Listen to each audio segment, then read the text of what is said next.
Well, it was on this day 2 years ago that more than 220,000 people were killed in a massive earthquake that hit one of the poorest countries in the world. And in the weeks and months that followed, billions of dollars of aid poured into Haiti. Now, 2 years later exactly, hundreds of thousands are still living in makeshift refugee tent cities. There have, however, been small victories, such as the efforts by a team of volunteers from Langford who built a new home for a group of Haitian orphans, and they're looking back 2 years later. CTV's Andrew Johnson has more.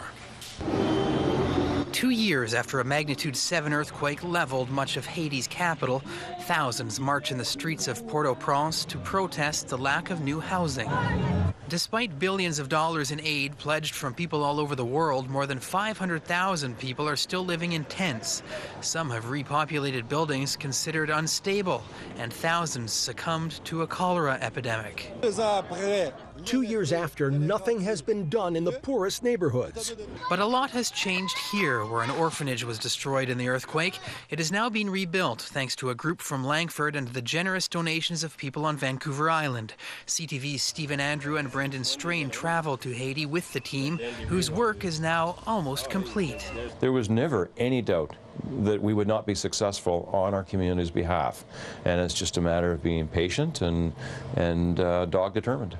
The project has evolved from simply replacing the building to building a new perimeter wall, an outdoor kitchen, and digging a well.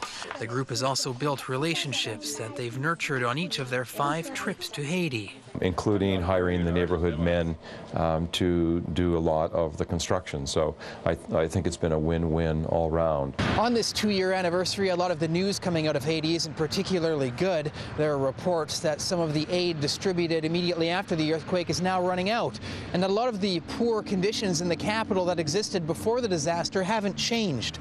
But Beckett chooses to look at the situation differently.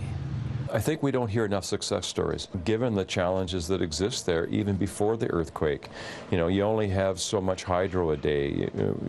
Water twice a week comes on.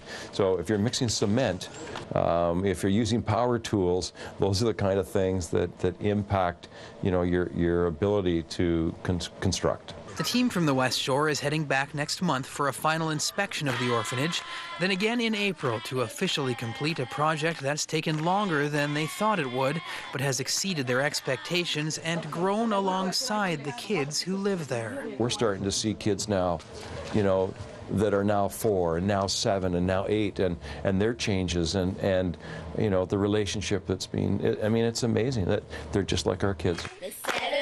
Which is why Beckett says the quote-unquote final trip in April won't be his last, to visit a new extended family being given the fresh start so many in Haiti can only dream of. Andrew Johnson, CTV News, Langford.